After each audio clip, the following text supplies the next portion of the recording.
Bienvenue dans le Café du Projet, le podcast inspirant sur la gestion de projet, le leadership et la communication. Le premier mardi de chaque mois, nous accueillons des experts dans leur domaine. Ils dévoilent leurs compétences pour animer des équipes, faire avancer des projets, mais aussi accompagner leurs clients vers la réussite.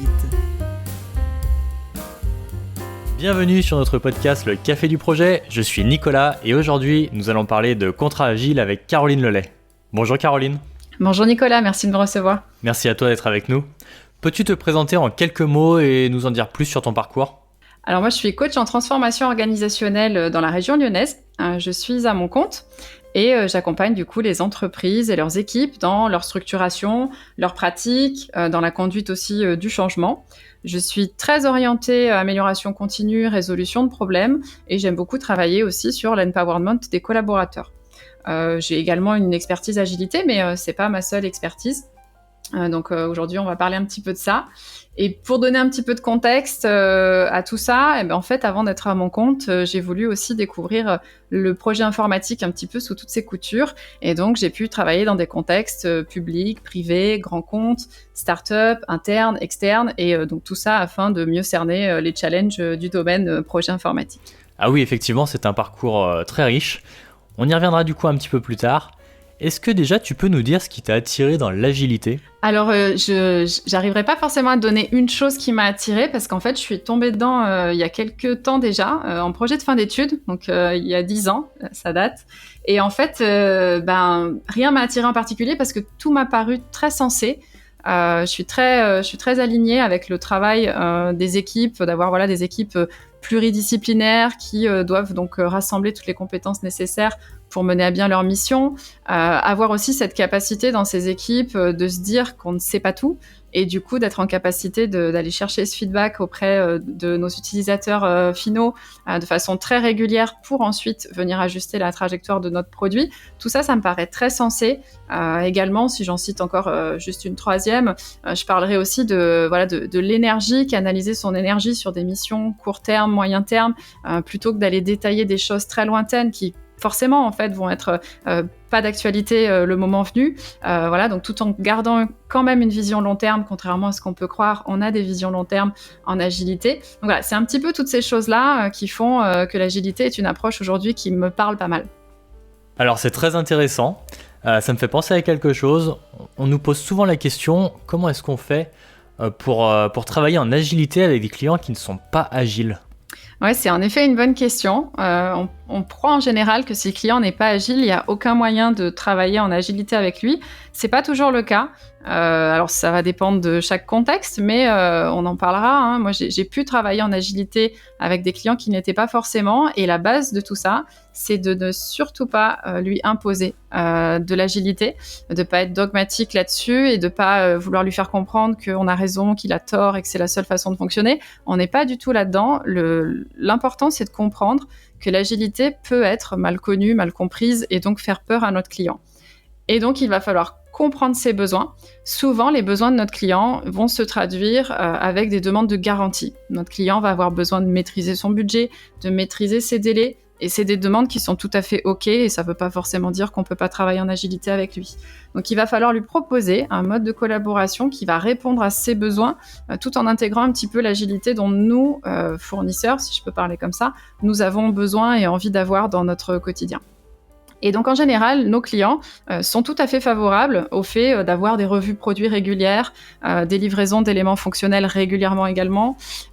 Ils adorent le fait de pouvoir changer d'avis en fait en cours de route. Tout ça, c'est des choses qui viennent plus ou moins du milieu et de la démarche agile et qu'ils vont en fait adhérer à ces éléments-là. Par contre, ils veulent conserver une certaine maîtrise sur la partie budgétaire et la partie roadmap. Donc, c'est sur ces éléments-là qu'il faut apporter une approche qui correspond à ces demandes-là, tout en restant en partie agile. On y reviendra, je pense, un petit peu plus tard. Donc voilà, on pense souvent que c'est pas compatible, une démarche agile avec un client qui demande ce genre de garantie, mais en fait, ça peut tout à fait l'être. Je rebondis un petit peu sur ce que tu dis, pouvoir changer d'avis en cours de route et conserver la maîtrise budgétaire. Mais alors, comment c'est possible ça, Caroline ? Alors, c'est pas inné, c'est-à-dire que ça va demander beaucoup de rigueur, mais en fait, c'est faisable. Il va falloir, j'ai failli dire il suffit d'eux, mais c'est peut-être un peu limitant. Il va falloir avoir un backlog qui soit très fin, pas forcément très fin dans le sens spec détaillé parce qu'on n'est pas dans du cycle en V, mais très fin dans le sens où très lisible, disponible pour toutes les parties. Il va falloir que dedans, toutes les hypothèses co-construites avec le client qui vont permettre ensuite d'aller estimer l'effort à un instant T, il faut que tout ça, en fait, ça soit consigné dedans et qu'on puisse s'y référer, qu'on puisse après ensuite venir donc travailler sur ce backlog avec notre client pour le faire évoluer tout au long de notre collaboration. Et donc voilà, cette rigueur est indispensable. Et ensuite, une fois qu'on a cette base de travail qui est complètement commune et acceptée de toutes les parties, il va ensuite falloir, si le client complexifie, simplifie, ajoute ou supprime quelque chose, ça aura des impacts sur ce backlog. Et il va falloir du coup l'alerter sur ces impacts-là et tout simplement venir lui demander soit une rallonge budgétaire s'il a ajouté ou complexifié une partie du backlog, soit lui demander, s'il ne veut pas faire des rallonges budgétaires, de simplifier d'autres éléments du backlog, voire d'en retirer certains, tout simplement pour rester cohérent avec son enveloppe budgétaire initiale. Et en fait, souvent, c'est OK que cette enveloppe augmente ou diminue parce qu'il est conscient de pourquoi, en fait, on lui demande ces rallonges budgétaires ou pas. Donc, ça doit se faire dans cette intelligence et dans cette rigueur absolue, que tout soit limpide et qu'on n'ait pas l'impression, surtout côté client, de se faire un peu avoir, de se faire un peu tu me demandes plus d'argent, je le voyais pas comme ça, tu m'arnaques. Il faut pas avoir cette impression d'arnaque. On va parler de confiance plus tard. Donc, c'est ça qui est très, très important dans ce genre de collaboration. C'est un sujet que j'aime beaucoup, donc j'inviterai les auditeurs à aller regarder le replay d'une conférence que j'ai fait au PIAF cette année sur la contractualisation agile et qui pourra donner un petit peu plus d'éléments et puis quelques schémas aussi pour illustrer. De la rigueur, de la transparence et un périmètre qui peut bouger car on peut enlever des éléments si on se rend compte que les choses sont plus compliquées que prévu. Est-ce que j'ai bien saisi l'essence du message là, Caroline ? Oui, tout à fait. Et en fait, il va falloir que ce périmètre, il bouge. Parce que si on fige ce périmètre au début de la collaboration, on s'éloigne beaucoup quand même de la démarche agile qui veut qu'on soit dans de l'amélioration continue, de l'écoute de nos clients, que notre stratégie évolue en fonction des feedbacks qu'on collecte au fur et à mesure. Donc, il faut qu'on ait cette possibilité d'avoir un périmètre évolutif. Sinon, on rentre plus dans un cycle en V forfaitisé. Très bien, alors j'ai compris. Quelles sont pour toi les conditions à mettre en œuvre pour réussir un projet agile ? Alors, quand tu fais partie d'une entreprise versus quand tu es prestataire, fournisseur. Ok, en fait, ça va être deux démarches un petit peu différentes. Enfin, ça va être des prérequis et des conditions un petit peu différentes.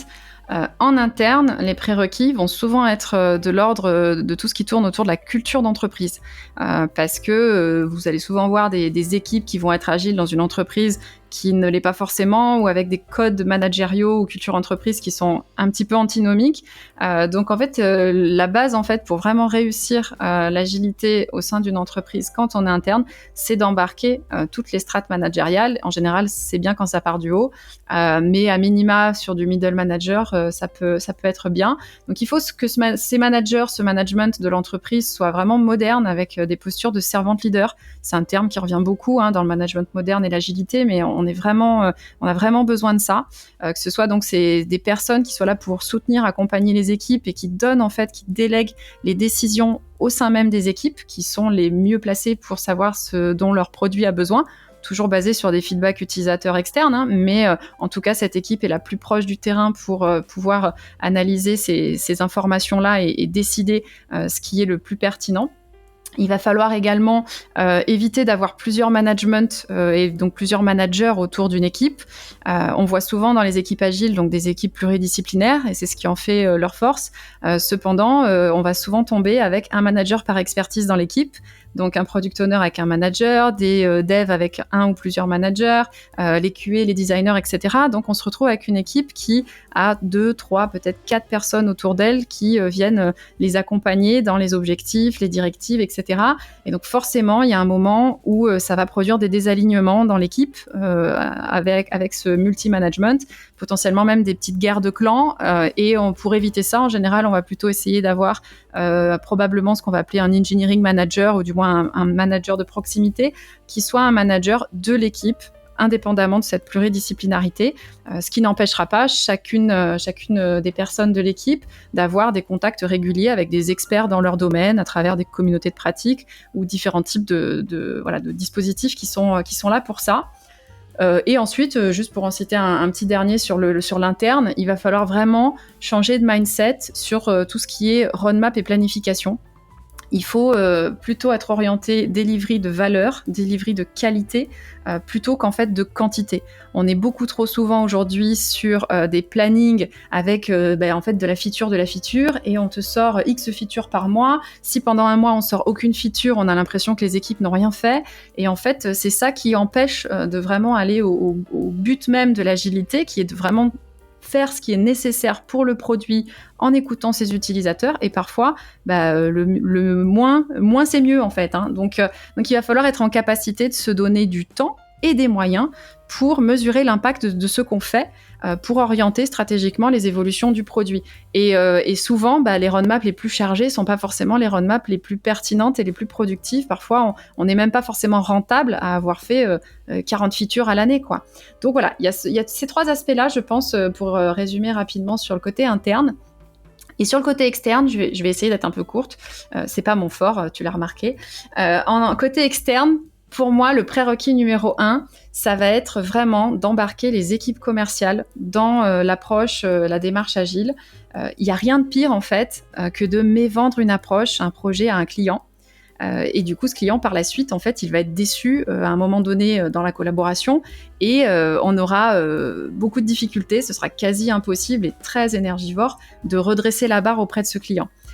Donc il faut avoir une approche qui est transparente, et il faut que cette approche fasse sens pour lui, et qu'elle réponde également à nos besoins. Ensuite, il va falloir comprendre que dans le contexte client-fournisseur, l'agilité, en fait, elle n'est pas toujours applicable comme en interne.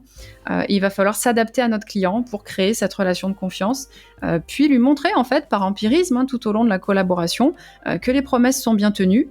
Et donc, s'il est satisfait par l'expérience, si cette confiance s'installe dans la durée, on peut tendre de plus en plus vers une agilité qui serait quasi identique à si on était une équipe interne chez le client. Mais en fait, ça se construit, c'est pas inné, et donc voilà, il faut prendre le temps de ça. Donc si je résume en 2 phrases pour essayer d'être encore une fois synthétique, en interne, on bosse sur la culture d'entreprise. En externe, on bosse sur les équipes commerciales, la transparence, la confiance client qui doit être construite le plus tôt possible, et ne jamais faillir sur cette confiance client. Je pense qu'on en reparle un petit peu après. Oui, effectivement, merci Caroline. Alors j'ai l'impression que la confiance sera d'une grande aide justement dans le fait de vendre des projets agiles. Sans confiance, le client n'ira pas de toute façon la plupart du temps. Ouais, tout à fait. Sauf si c'est déjà quelqu'un d'agile et de convaincu, et on va en parler.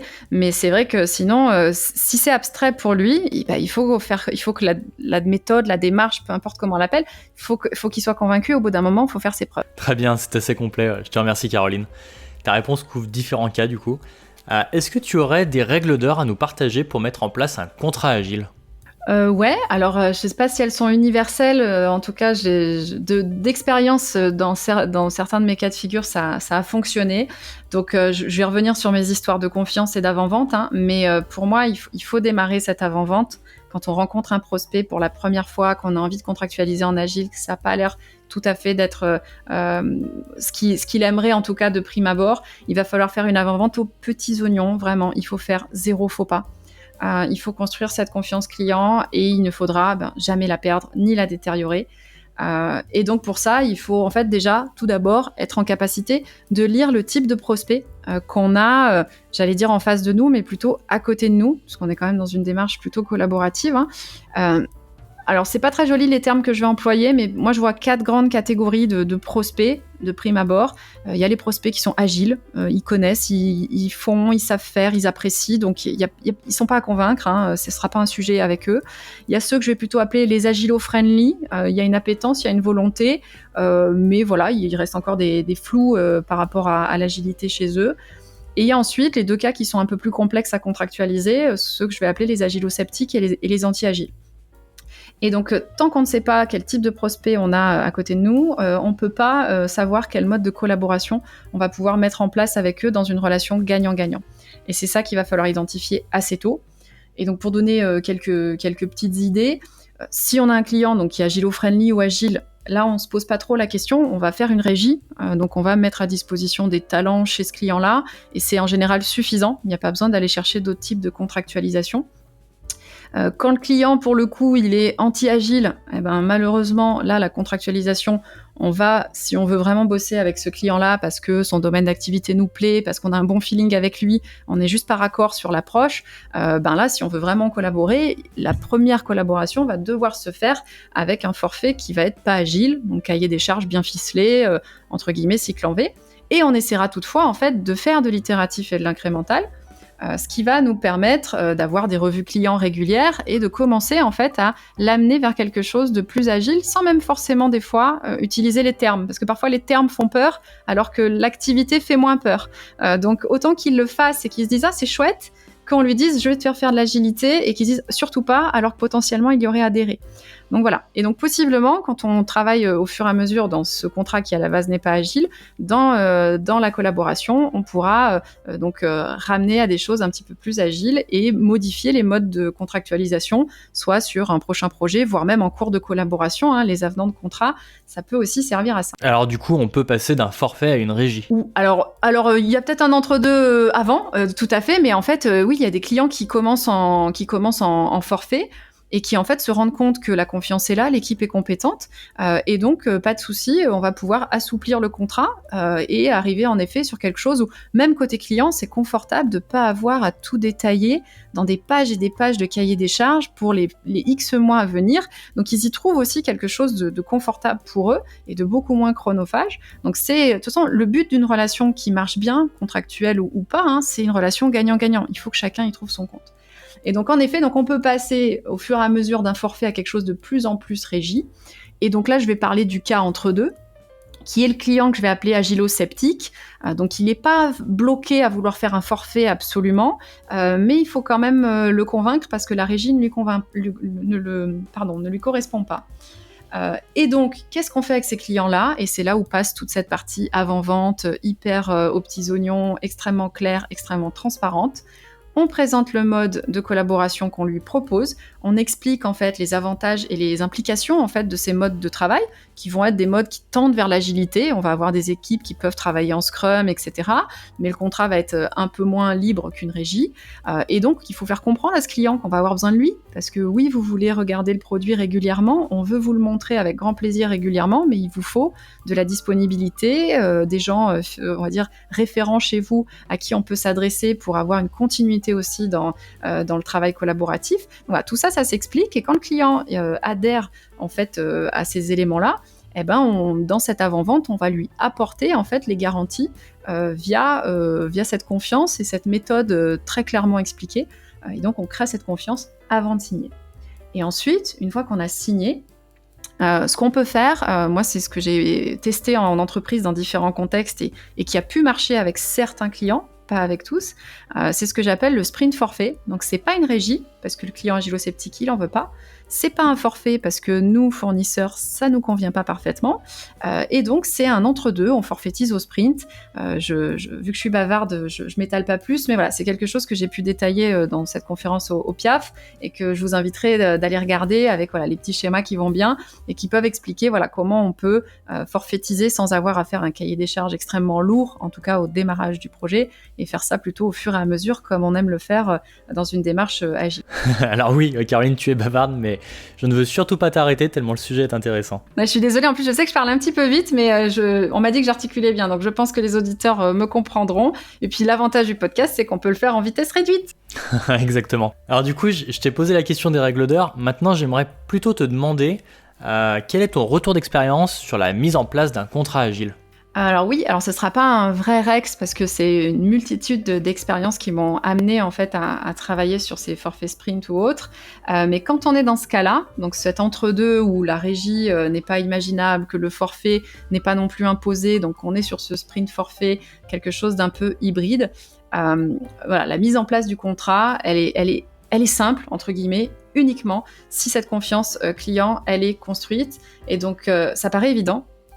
Mais en fait, quand votre client, donc prospect à l'époque, et puis client une fois que vous avez signé, va considérer ses interlocuteurs comme étant des gens fiables et engagés, en fait, derrière, tout se passe bien.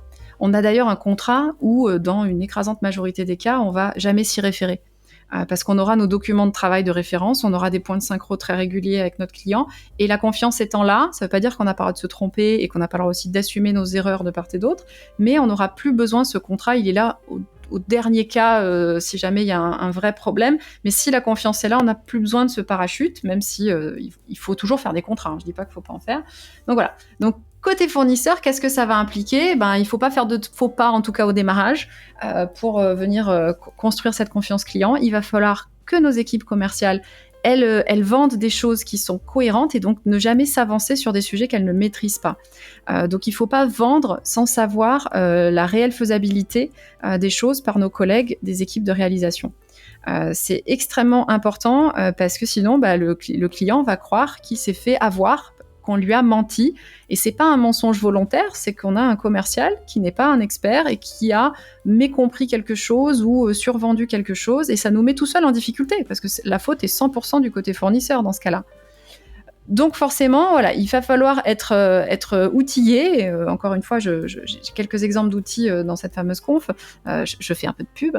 Mais voilà, il va falloir être outillé pour réussir en avant-vente à vraiment construire cette confiance client et la transmettre après aux équipes de réal. Il va falloir tout noter, tout consigner, pas forcément en mode tous les détails des X prochains mois, mais que toutes les hypothèses à un instant T prises avec le client soient déjà, 1, co-construites avec ce client, et 2, qu'elles soient consignées, de façon à ce qu'une fois qu'on a tous ces éléments consignés, on va les annexer à notre contrat, et ce sera des documents, entre autres c'est un backlog, qu'on va venir travailler tout au long du projet.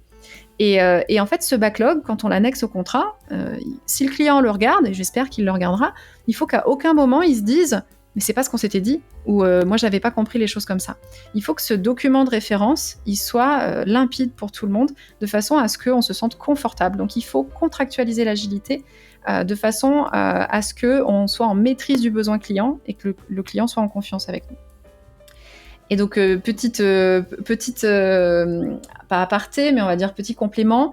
Là, en fait, la plupart des clients agilo-sceptiques, ils le sont parce qu'en fait, ils se sont fait avoir par le passé. Soit eux, soit des connaissances à eux. Mais ce que j'entends par là, c'est qu'ils ont fait un projet agile qui a été très probablement bon en termes de qualité, parce que sinon ils ne seraient pas agilo-sceptiques, ils seraient anti-agiles. Donc ils ont été convaincus par certaines choses dans l'agilité, la qualité, la collaboration avec les équipes. Ils ont pu changer d'avis régulièrement et ça a été plutôt bien pris par l'entreprise en face sans leur faire des énormes avenants de contrat très complexes, etc. Cependant, souvent, ce qui se passe, c'est que le budget n'a pas été respecté et que parfois les jalons stratégiques non plus, et que en fait, le non-respect de ce budget est souvent vécu comme le fait de s'être fait avoir. Et pourtant, l'entreprise en face n'a pas voulu être malhonnête, c'est souvent des problèmes de communication. Nous, on a compris un petit sujet, le client dans sa tête, il avait un truc énorme, et en fait, quand on va lui dire « pour faire ce que vous voulez, il faut plus d'argent », il a l'impression qu'on lui demande plus après coup, alors qu'en fait, on avait mal compris au départ. D'où le fait de devoir bien consigner toutes ces hypothèses qui sont à un instant T la source de vérité de notre contractualisation et de notre devis, qui après vont évoluer dans le temps, mais au moins consigner tout ça.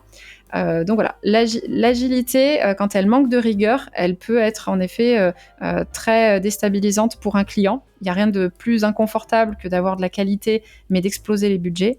Donc il faut en fait que le client se dise vous savez tenir vos engagements, vous n'êtes pas juste des gens sympas et volontaires qui faites de votre mieux, vous êtes des pros, vous savez maîtriser un périmètre dans son entièreté, donc budget et planning inclus. Ça ne veut pas dire qu'on ficelle tout, ça veut juste dire qu'on donne de la visibilité.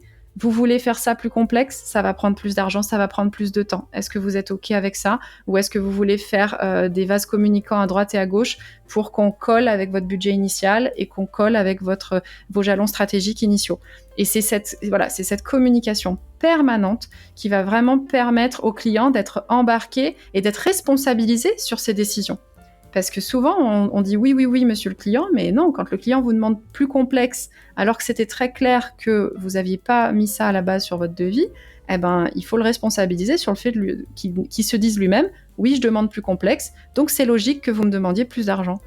Voilà. Et en fait, quand on arrive à le mettre face à cette évidence, il n'y a plus de sujet. Il ne se sent pas arnaqué, on ne se sent pas mal à l'aise. Il y a juste une évidence. Vous voulez complexifier, on sait le faire, mais ça demande des moyens. Des moyens, ça coûte le temps, l'argent, etc. Voilà, c'est un peu le retour d'expérience. Donc, beaucoup de rigueur, beaucoup de transparence, toujours, hein, et puis cette confiance qui se construit et qui s'entretient des deux côtés. Moi, j'ai jamais contractualisé avec un client en agilité s'il n'y avait pas ce feeling, ce côté, je sens qu'on va travailler de façon fiable et respectueuse avec cette personne ou avec ces équipes-là. Il y a des personnes avec qui je ne contractualiserai pas comme ça. Il y a des risques qu'on ne prend pas. Voilà, le feeling joue beaucoup. Hein, on est dans de l'humain, hein, dans l'agilité. Donc. Très bien. Alors je retiens que dès le départ, va bien falloir qualifier son client ou son prospect sur son point de vue sur l'agilité, sur sa maturité à ce sujet, sur sa vision. Est-il agilo-sceptique? Est-il anti-agile? Tout à fait. Si je me permets un complément, j'ai des collègues qui me disent souvent, mais pourquoi dans ta carrière vous vous êtes embêté, toi et tes collègues, à signer des clients agilo-sceptiques, à faire tout ce micmac contractuel, le forfait sprint, etc. Et en fait, tout n'est pas blanc, tout n'est pas noir. Alors déjà, toutes les entreprises n'ont pas le luxe de pouvoir refuser certains clients. Parce que parfois on a des besoins économiques, business, on n'a pas envie de se mettre en difficulté ou de devoir refuser une promotion ou de probablement faire des licenciements économiques. Donc il y a des cas qui expliquent qu'on se plie en quatre pour signer des contrats. C'est le cas le moins agréable, mais il peut arriver. Et sinon, tout simplement, je l'ai mentionné rapidement, il y a des cas où le domaine client est hyper intéressant. Le client en tant qu'être humain est super intéressant, les équipes ont l'air vraiment chouettes. Il y a juste un écart sur l'approche où il y a une crainte d'un côté, il y a peut-être une surconfiance d'une autre. Et en fait, c'est juste ça qui fait qu'on n'arrive pas à travailler ensemble et c'est dommage. Et donc, c'est là-dessus où je pense qu'il faut faire des compromis, un effort pour réussir derrière à avoir des super collaborations sur des projets captivants. Voilà, il ne faut pas être borné en disant il n'aime pas l'agilité, donc je ne suis pas fait pour travailler avec. Toute la beauté de l'agilité, c'est aussi cette ouverture d'esprit, cette capacité à nous se remettre en question et à permettre aussi aux gens de challenger leur point de vue. Donc il ne faut pas oublier ça et c'est pour ça que c'est intéressant de contractualiser avec des clients agilo-sceptiques. Donc pas un no-go s'il est agilo-sceptique, mais un petit risque à adresser et peut-être un effort à faire sur le sens à donner et sur l'approche à avoir avec ce client. Exactement, tu as très très bien résumé. Et alors du coup, est-ce que tu aurais un livre ou plusieurs livres d'ailleurs pour nous parler d'agilité ou plus précisément de contrat agile? Alors moi je lis pas beaucoup. Je suis désolée, je lis pas de livres, je suis très blog, des contenus un petit peu plus courts, parce que j'ai plutôt une mémoire visuelle, on va dire, schéma, couleur, et puis tout ce qui est très auditif.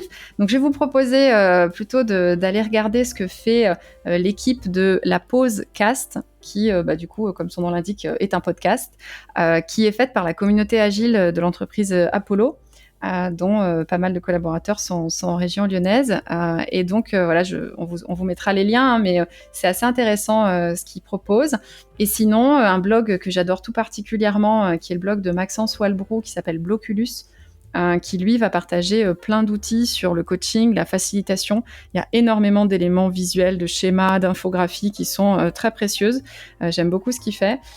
Et par contre, si vous utilisez ou vous réutilisez ces contenus, référez-vous bien à sa charte de droit d'auteur qui permet des partages sous certaines conditions, donc mention de l'auteur, etc. On a de la chance d'avoir des personnes qui partagent cette qualité de contenu gratuitement, mais faut respecter le droit de ces auteurs-là, sinon plus personne ne partagerait rien, c'est bien dommage. Donc, mais je vous invite à aller regarder, c'est très précieux. J'en prends bonne note. Du coup, tu fais bien de le préciser, quand on reprend du contenu qui a été publié par quelqu'un d'autre, il y a toujours des droits d'auteur, et effectivement, c'est super important de les respecter, et de rendre à César ce qui est à César. Ceci dit, on en vient maintenant aux questions plus philosophiques. Alors il y en a deux, et voici la première. Est-ce qu'il y aurait au cours de ta carrière une grande décision que tu aurais prise et qui a largement contribué à ce que tu deviennes la personne que tu es aujourd'hui? Et alors, je précise un tout petit peu, quelles leçons as-tu pu tirer et que tu pourrais nous partager? Ouais, bien sûr. Alors, je sais pas vraiment si on peut dire que c'est une décision, parce que je pense pas avoir décidé ça. Mais en fait, en 2020, moi, j'ai fait un burn-out en pleine période Covid. Et en fait, c'est la gestion de ce burn-out et de toute la période de reconstruction personnelle, professionnelle qui va avec, qui a été un tournant significatif pour moi. Et donc voilà, donc c'est pas une décision, mais c'est un fait, voilà. Et en fait, ça m'a permis d'en tirer. Alors, leçons, le mot est fort. Enfin, c'est des leçons en tout cas pour moi. Elles sont peut-être pas universelles, mais ce que j'en ai appris, c'est que déjà le burn-out, ça peut vraiment toucher tout le monde. Et j'ai aussi appris qu'on peut faire un déni de burn-out. Donc ça, c'était mon cas. Mais non, je suis fatiguée, mais c'est normal. J'arrive pas bien à dormir, mais c'est normal. Et voilà, ça passera. Et en fait, de ma vision, si on n'adresse pas la problématique avec les bons professionnels qui vont bien, ça ne partira pas. En tout cas, dans mon cas, je pense que je n'aurais jamais été en capacité de vraiment dépasser ce burn-out toute seule. J'aurais eu des phases d'amélioration, j'aurais eu des phases de rechute, de déni, de machin. Mais en tout cas, quand je vois aujourd'hui ce que je suis devenue post-burn-out et avec ces professionnels de santé, c'est évident que toute seule, j'aurais peut-être réussi, mais genre 5 fois plus long. Ça aurait été 5 fois plus long que ce que j'ai pu avoir avec ce type d'accompagnement-là. Donc voilà, pour moi, l'adresser seule, c'est une des leçons que j'en ai tirées. J'aurais pas pu, voilà, j'aurais pas su. J'ai essayé, ça a été compliqué, donc voilà. Et voilà, si on peut dire une leçon ou un apprentissage, le plus important pour moi, ça a été de découvrir que s'écouter en fait et se respecter, c'est la base pour être écouté et respecté par les autres. Alors tu disais philosophie, tu vois, on est un petit peu dedans, mais en fait, bien que ça puisse paraître évident de se dire ça, bah oui, il faut que je me respecte, il faut que je m'écoute. En fait, on est beaucoup trop nombreux à croire qu'il faut se plier en 4 et se surpasser en permanence, être un peu surperformé quoi, pour être reconnu de l'autre, et en fait pas du tout. Quand vous n'êtes pas bien dans vos baskets, vous avez l'impression de bien faire et en fait, il y a rien qui va, quoi. Il y a rien qui va. Donc, respectez-vous, il faut connaître ses limites, il faut savoir dire non de façon diplomate, mais voilà, connaître qui on est, ce sur quoi on n'est pas prêt à aller faire des efforts et ce sur quoi on n'a pas de souci à, en effet, mettre de l'énergie. Donc voilà, ça, c'est sans doute la leçon que j'en ai tirée. Pour moi, c'était un peu égoïste comme idée à la base, et en fait, c'est du respect de soi, c'est pas de l'égoïsme. Oui, alors je te remercie Caroline de partager tout ça avec nous. Tout ce que tu as dit, ça me parle beaucoup, ça peut paraître, comme tu le disais, assez évident, mais c'est quand même bien de se le répéter de temps en temps et de prendre du recul du coup par rapport à ça. Voilà ma deuxième question philosophique, alors accroche-toi bien. Y a-t-il une question que l'on n'ose pas forcément te poser et à laquelle tu souhaiterais répondre aujourd'hui ? Peut-être d'ailleurs en lien avec ta réponse précédente. Oui, bah, tout à fait. Alors, pareil, tu as vu, je réponds toujours un peu à côté de tes questions. Je suis une mauvaise interviewée. Alors, c'est pas vraiment une question, mais un sujet, ouais. Un sujet sur lequel les gens osent pas me poser la question et sur lequel moi, j'ai aucun souci de parler. C'est le sujet de la thérapie et de l'accompagnement psy. Donc, que j'ai démarré avec ce burn-out. Et en fait, pour moi, c'est pas un tabou. J'en parle vraiment très, très ouvertement. Même des fois, presque en rendez-vous client, la première fois que je les vois, et ça surprend, mais pour moi, c'est vraiment... Enfin, voilà, il n'y a pas de honte à avoir un suivi psy.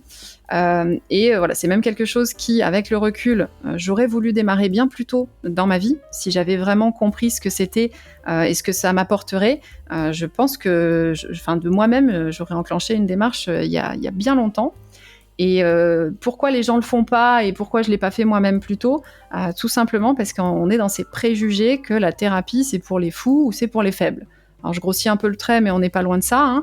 Hein. Et voilà, on considère que c'est un endroit où on va passer son temps à se plaindre, et pas du tout. C'est plutôt un lieu où on va faire du travail concret et du travail qui est difficile sur notre posture, notre ego et nos relations interpersonnelles. Et honnêtement, c'est d'une richesse impressionnante. Donc, moi, je trouve ça fantastique.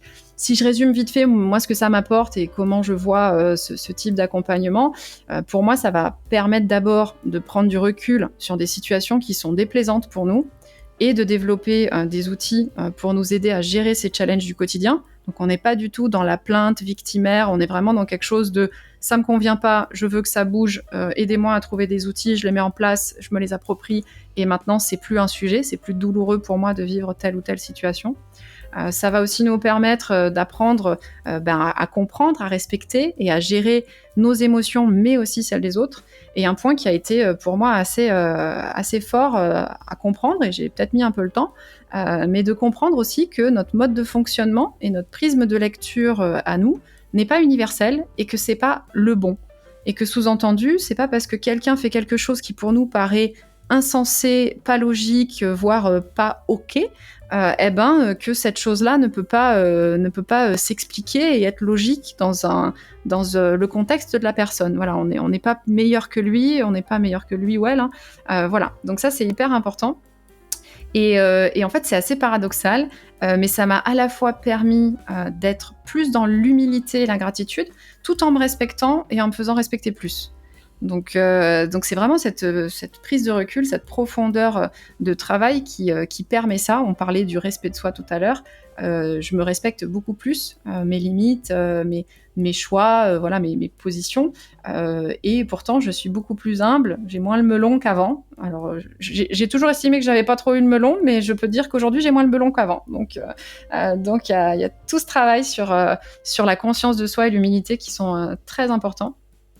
Et donc voilà, donc si on fait un petit point, si je résume, moi je continue aujourd'hui, malgré 4 ans post-burnout, je continue de faire occasionnellement des sessions de thérapie qui sont plutôt orientées développement personnel, et ça va me permettre, et ça m'a permis depuis des années, d'être très alignée, épanouie et sereine, personnellement, professionnellement.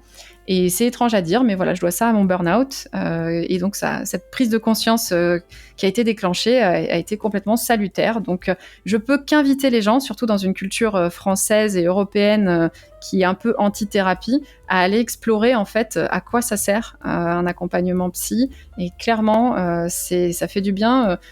Moi, j'aimerais bien que ce soit remboursé vraiment par la Sécu parce que tout le monde pourrait y aller. Oui. D'ailleurs, je pense que la société aurait beaucoup à gagner à ce que tout le monde fasse des séances. Ah mais clairement, quand on se rend compte, les situations du quotidien qui nous irritent, qui des fois nous rendent malades pour des petites choses, et qu'en fait, il suffit de les comprendre, de les lire et d'avoir les bons outils pour les gérer. Mais moi, je dis souvent que quand je m'énerve, je perds des points de vie, mais j'ai jamais aussi peu perdu de points de vie ces dernières années, quoi, parce qu'il y a des situations où oui, il y a des choses qui me plaisent pas, mais je les vis plus du tout aussi viscéralement et torturées qu'avant. Enfin, c'est quand même assez impressionnant l'impact de ces outils quand on les comprend et quand on arrive à les utiliser. Alors, ça demande un énorme travail, mais c'est extrêmement bénéfique. Donc voilà, pour ceux qui ont peur, en tout cas, j'espère que personne ne vous jugera si vous y allez, mais en tout cas, sautez le pas, parce que c'est vraiment quelque chose de chouette. C'est un peu tout ce qui est intervision, supervision dans le coaching pro, dans le coaching agile, etc. Mais là, sur un côté 360, où on n'est pas que sur le perso, on est aussi que sur le pro, on est aussi sur le perso. Et c'est vraiment topissime. Donc allez-y. Oui, alors en plus c'est bénéfique pour soi, mais aussi pour son entourage, parce que généralement quand on se sent mieux, notre entourage nous vit aussi beaucoup mieux. Clairement, complètement.